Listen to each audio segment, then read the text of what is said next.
Hello students, welcome to DCM classes. Today will be starting the next part of chemical kinetics. हमने पिछली class में इसकी integrated rate law equations देख लिए थे। तो अगर और एक और चीज़ स्टूडेंट्स, अगर आपको ये वीडियो पसंद आता है, इस टाइप के वीडियो पसंद आते हैं, तो आप इस चैनल को सब्सक्राइब कीजिए, शेयर कीजिए, लाइक कीजिए। और इस ये बहुत छोटा सा टॉपिक है, आपको इसको कवर करने में टाइम कम लगेगा, इसलिए पिछली वीडियो अगर आपने नहीं देखे हैं तो उसको आप देख लीजिएगा, मैं लिंक में दे दूंगा। और अगर आपको इससे रिलेटेड कोई डाउट आता है तो वो भी आप मुझसे पूछ सकते हो। तो अब हम लोग क्या देखेंगे कि जो जीरो हमने देख लिया था कि इंटीग्रेटेड रेट लॉ इक्वेशन कैसे बनाते हैं, zeroth order, first order, second order की। अभी हम यहाँ पर क्या करेंगे, इनकी ग्राफ्स को प्लॉट करने की कोशिश करेंगे कि इसके कुछ ग्राफ्स जो इंपॉर्टेंट ग्राफ्स हैं वो क्या क्या हैं। पहला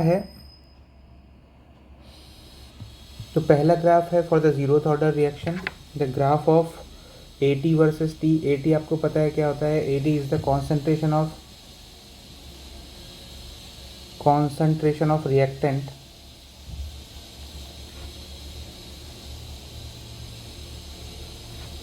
at time t for the reaction A giving us P. A is the reactant, P is the product. So A is the reactant, P is the product. And इसके graph बनाने के लिए आपको सबसे पहले जीरोथ ऑर्डर रिएक्शन की जो rate law है वो देखना पड़ेगा। वो अगर आपको याद है तो एक्चुअली मैं दिखा देता हूँ आपको। This is the rate law for zeroth order reaction, this is the zeroth order reaction. इसकी इंटीग्रेटेड रेट लॉ हमने ये निकाली थी। तो इसमें जो आपकी जो ग्राफ बनाने के लिए आपको ये चीज़ यूज़फुल होगी। पहले मैं रेट लॉ देख लेता हूँ। The rate law was K is equal to A0 minus AT upon T। This was the rate law, integrated rate law है ना। तो अब इसमें आपको AT और T का ग्राफ बनाना है। आपको इस चीज़ में यहाँ पर क्या चीज़ पता होनी चाहिए, एक चीज़ ये पता होनी चाहिए कि किसी भी टू इंटरसेप्ट लाइन को आप प्लॉट कैसे करते हो। जैसे सपोज आपके पास एक, अगर मैंने दिया हुआ है x/a plus y/b is equal to 1, this is the equation of line. Then आप इसको ऐसे प्लॉट करते हो कि this is the equation of line whose x intercept is this is a,0 and y intercept is 0,b। ये आपको 11th class की उसमें मैथ्स में पढ़ा होगा आपने। In which this distance is a and this distance is b। अगर आपको ये चीज़ पता है अच्छे से तो आप इसके बेस पे इसको प्लॉट कर सकते हो। कैसे, आपका y एक्सिस है यहाँ पर AT और x एक्सिस है यहाँ पर T। तो इस इक्वेशन को हम ऐसे लिख सकते हैं, AT plus K into small t is equal to A0। अब इसको मैं अगर डिवाइड करूँगा तो ये हो जाएगा आपका KT upon A0 plus AT upon A0 is equal to 1। मैंने A0 से डिवाइड किया है पूरी इक्वेशन को। अब this can be written as T by A0 upon K plus AT upon A0 is equal to 1। अब इसको आपको क्या करना है, इसको आप कंपेयर करो x/a plus y/b is equal to 1 से, जिसमें आपके पास पता है आपका A क्या हो गया, A हो गया आपका ये A0/K, और B क्या हो गया, B हो गया आपका A0। ऐसा क्यों लिख रहा हूँ मैं, क्योंकि आपका ये जो y एक्सिस है, y axis this is your y and this is your x है ना, अकॉर्डिंग टू योर ग्राफ। तो इस तरीके से आप प्लॉट करते हो। अब इसमें इसका मतलब आपकी जो इक्वेशन ऑफ लाइन जो होगी, जिसको आपको प्लॉट करना है, your particular equation of line will be this, in which your graph will be this, in which the x component, this x coordinate, this should be this is A0 upon K, 0, जहाँ पर ये cut करेगा, और this will be 0, A0। इसमें ये वाला distance अगर आपसे पूछा जाए तो ये वाला डिस्टेंस विल बी आपका A0, और ये जो हॉरिजॉन्टल डिस्टेंस है this will be your A0 upon K। ठीक है, तो इस तरह से हम प्लॉट करते हैं लाइन को। ये अपने जीरोथ ऑर्डर के लिए आपने इस लाइन को, ग्राफ को प्लॉट कर दिया है, graph between graph of AT versus T। तो अब हम चलते हैं नेक्स्ट ग्राफ के ऊपर फॉर फर्स्ट ऑर्डर रिएक्शन। तो this is for the graph of, we have to draw the graph of first order reaction. Graph of log of A naught upon A T versus time T. तो यहाँ पे आपका Y axis में आपका होगा log of A naught upon A T और X axis पे होगा आपका टाइम टी, है ना। ऐसे ही आपको दूसरा जो ग्राफ बनाना है वो बनाना है log of A T Y axis पे और एक्स एक्सिस पर टी। मैं आपको पहले रिकमेंड करूँगा, जैसे आपने पहले सीखा था, ये X by A by Y by is equal to 1, ये जो है ना, ये वाला concept, this is very important concept for you. ये वाला आपने जो कॉन्सेप्ट सीखा था, इसके बेस पर आप खुद से प्लॉट करने की कोशिश करें। अगर आपसे नहीं होता है तो इसको वीडियो को पॉज कर लीजिए, अगर आप खुद से प्लॉट करने की कोशिश कीजिए।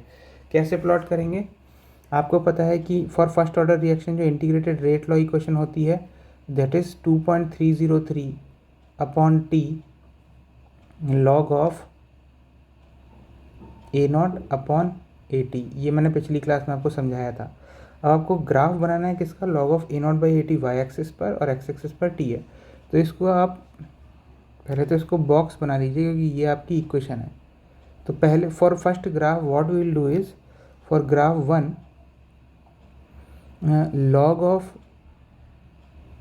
ए नॉट अपॉन ए टी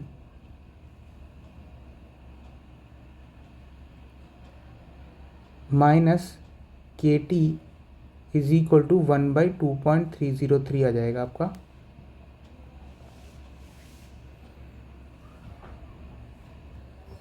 और 2.3 ऐसे भी लिख सकते हैं आप, 2.303 log A naught upon A T is equal to K T.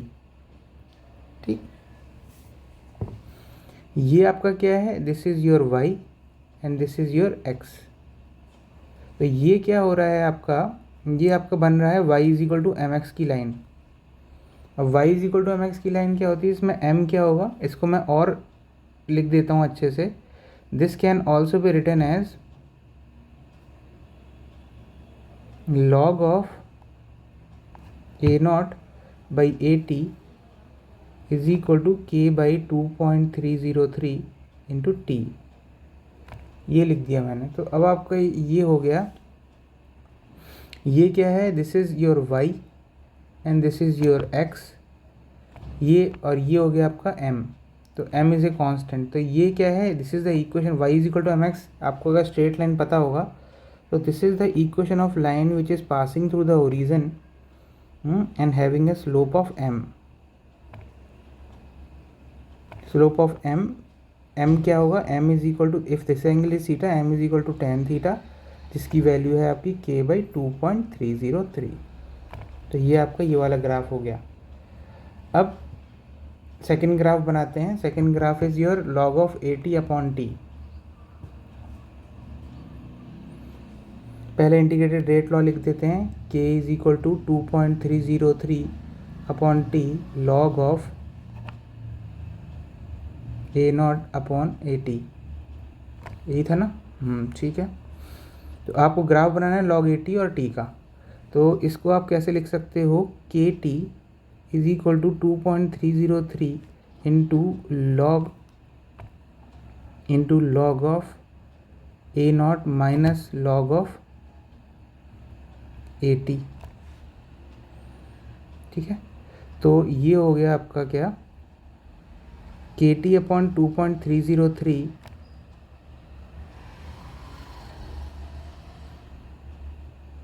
Plus log of A T is equal to log of A naught. हम इसको ऐसे लिख सकते हैं। अब यहाँ पर आपका क्या हो गया, this is your Y axis, this is your X axis. इसको और सही से लिख देता हूँ मैं, this can be written as T upon 2.303 log A naught upon K plus log of A T upon log of A naught is equal to 1। मैंने यहाँ पर क्या किया है, इस पूरी इक्वेशन को ऊपर, इस वाली इक्वेशन को मैंने log A0 से डिवाइड किया है और KT और K को नीचे ले आया हूँ, बस इतना किया है मैंने, लेफ्ट राइट में कर दिया है। तो this is your x axis, this is your y axis. अब इस ये क्या हो गया, ये एक इक्वेशन ऑफ लाइन हो गया, बिल्कुल जो आपने पहले देखा था x/a + y/b = 1 की तरह।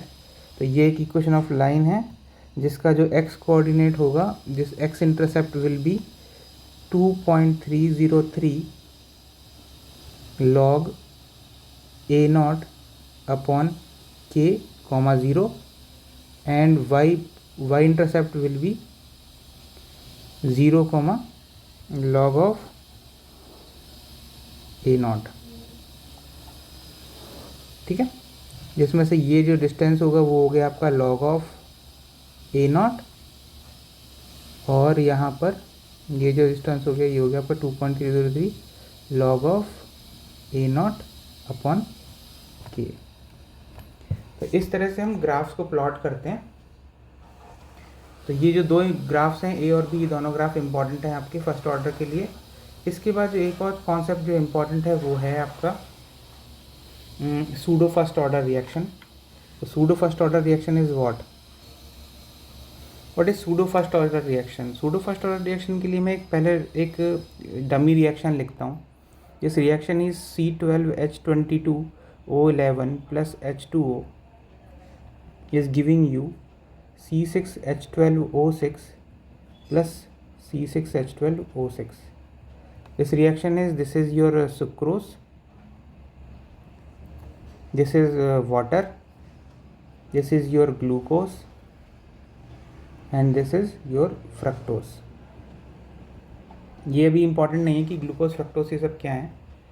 अब इस रिएक्शन को अगर आप देखोगे तो इसकी अगर आप रेट लॉ बनाओगे तो this rate law should be equal to rate constant into C12H22O11 का concentration raise to some power into H2O का concentration raise to some power. अगर आप देखोगे तो इसमें यूजुअली क्या होता है कि जो ऑर्डर होता है वो इसकी कोफिशिएंट्स के बराबर होता है। तो अगर आप देखोगे तो अगर आपको ये पता लगेगा कि इसका 1 है, दिस इज़ 1, तो ऑर्डर जो होना चाहिए, order must be 1 + 1 must be equal to 2, लेकिन इसका order, this is wrong, order is actually 1। Why? Because H2O का concentration, H2O is liquid, H2O is a solvent, और which is present in so much high quantity, it is present in so much high quantity that any change in this water is not considered to be affecting the rate of a particular reaction. Water का water की जो quantity है वो इतनी ज़्यादा है कि उसमें से कुछ भी डिसोसिएशन होना या कुछ भी उसमें एडिशन होना, एक्चुअली रिएक्टेंट है तो इसमें से सब कुछ डिसोसिएट ही होगा जिससे प्रोडक्ट बनेंगे। तो इसमें से कुछ भी जो डिसोसिएट हो रहा है वो उतना ही डिसोसिएट होगा जितना सुक्रोज होगा, लेकिन वाटर की क्वांटिटी इतनी ज़्यादा है कि उससे कुछ भी डिसोसिएट होना इसके रेट को अफेक्ट नहीं कर रहा है। वाटर इतना ज़्यादा है कि हल्का सा भी बूंद उसमें से निकलना या हल्की सी भी चीज़ निकलना इसके रेट को अफेक्ट नहीं कर रहा है, क्योंकि ऑलरेडी वाटर की क्वांटिटी बहुत ज़्यादा है। इसलिए rate of this type of reaction is not affected by the change of concentration of water. ठीक है, तो ऐसे reactions, those type of reactions in which the concentration of one reactant does not affect the rate of that particular reaction is called as a pseudo first order reaction. Okay, एक और example आप इसमें लिख सकते हो। One more example is your CH3COO C2H5 plus H2O is giving you CH3COOH plus C2H5OH। इसमें भी आपको लग रहा होगा कि इसका ऑर्डर 2 होना चाहिए, लेकिन इसका order is not 2, this is wrong. इसका ऑर्डर है, this order is 1, this is correct. और इसका जो रेट लॉ है, this rate law becomes is rate is equal to K into CH3COO C2H5 का concentration raise to power 1। So pseudo first order reactions are those reactions which appear to be of higher order but are of first order. इसकी definition में लिख देता हूँ, reactions whose order appear to be more than one, but they are actually of first order. इसका reason अभी अभी मैंने आपको समझा दिया है क्यों होता है। तो ये होता है सूडो फर्स्ट ऑर्डर रिएक्शन। अगर आपके एग्जाम में आता है तो आप ये दो examples, this example and this lower वाला एग्जांपल, इसको आप लिख सकते हो। This is your acetic acid and this is your ethyl alcohol. नाम लिखने की ज़रूरत नहीं है, अगर आप यही लिखोगे तो ओके है। तो ये वाली चीज़ है। अगर आपको ये वीडियो पसंद आया हो, ये कंप्लीट हो गया है वो ये पूरा टॉपिक। अब आप इसके प्रॉब्लम्स प्रैक्टिस कर सकते हैं। और गाइस, अगर आपको ये वीडियो पसंद आया हो तो इस वीडियो को लाइक कीजिए, शेयर कीजिए, सब्सक्राइब कीजिए और वीडियोस देखने के लिए बेल आइकन दबा दीजिए, जिससे कि आपके पास मेरे और भी अपलोड किए गए वीडियोज़ सबसे पहले आपको पता चल जाएँ और आप उसको अच्छे से देख पाओ और अपनी एग्ज़ाम की प्रिपरेशन कर पाओ। आपको अब अलर्ट हो जाना चाहिए क्योंकि your exam date has been announced और 26 अप्रैल बहुत पास है। तो आप जल्दी से जल्दी अपने इन कॉन्सेप्ट को स्ट्रॉन्ग कर लीजिए। और अगर आपको कोई डाउट आता है तो आप मुझे कमेंट सेक्शन में डाल सकते हैं, नहीं तो मेरे 2 व्हाट्सएप नंबर जो मैंने यहाँ पर दिए हुए हैं नीचे डिस्क्रिप्शन बॉक्स में, उस पर आप मुझे व्हाट्सएप करके अपने डाउट क्लियर कर सकते हैं। और ये वीडियो अगर आपको पसंद आया तो इसको लाइक कीजिए, शेयर कीजिए और सब्सक्राइब कीजिए। All the best for your upcoming examination. Thank you.